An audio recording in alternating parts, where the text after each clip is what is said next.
In the Mississippi Delta, we are all agriculture. It's just some of the best fields and farmland, the best soils you have in the country. All the support industry here follows agriculture. So without it, there would be no jobs and no careers for a lot of people.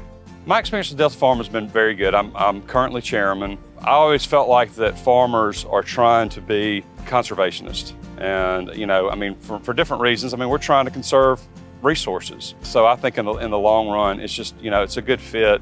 And it's farmers trying to do the best that they can with the knowledge that we have. I think Delta F.A.R.M's kind of been integral in trying to kind of help with that. Our cover crop program, I would say, is our biggest thing for Delta F.A.R.M at the moment. Helping people understand that this is the future, this is where we are headed, and this is how conservation is going to fit into our lifestyle would be our strong suit and our main focus at the time. So when it comes to cover crop, you're going to see water quality benefits, sedimentation benefits, just the simple covering of the soil and allowing it to not be barren earth during its harder winter months. That's your immediate result. Long term, we want to focus on soil health. You know, your deeper roots, your deeper aspects of that soil profile. Helping farmers get into that, helping them do it on a long-term scale. That's our main focus, and helping them execute and avoid the hurdles that may come along with those practices. A couple of years ago, when we had cover crops on half the field, it was really hot, it was really dry during planting season, and we were chasing moisture across the whole farm.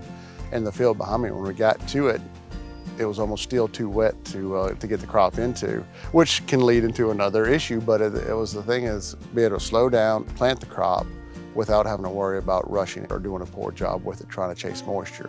One thing that it does do, it leaves moisture in the ground. But that's just another key to the step of that foundation of what cover crops are going to be able to do for us in the future. I think this is really important, especially for farmers around here, is wanting to do different things. Farmers are great experimenters, and if it doesn't work, then they go on to something else, but you don't know if it doesn't work until you try it.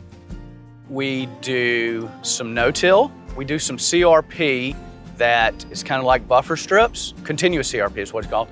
Variable rate fertilizer, variable rate planting. But cover crops is probably the biggest thing that we do. There are a lot of great things Delta F.A.R.M does for farmers. A lot of good employees there that know a lot more than I do, that are happy to share their knowledge. I think erosion, nutrient efficiency, our carbon footprint as a whole, those things are really being affected positively through the cover cropping system. Without someone to hold your hand through those challenges in that cover cropping system, it'll be difficult. So I want to highlight that partnership with someone will help bridge the gap in many different ways. Knowledge, financial assistance, just being able to take information that you're putting out there that you may or may not know what to do with and putting it in a usable form. Everybody wants to move in the right direction, but you need to sometimes be able to dip your toe in it before you immerse yourself. And so we're a conduit for that. We've got farmers here that are almost 100% cover crop on their farm. And so they're the leaders in that regard, and they've stubbed their toe a time or two. But we've been there to help them with that, and we've been able to grow that with them. So I look forward to continuing our program, and interest is growing.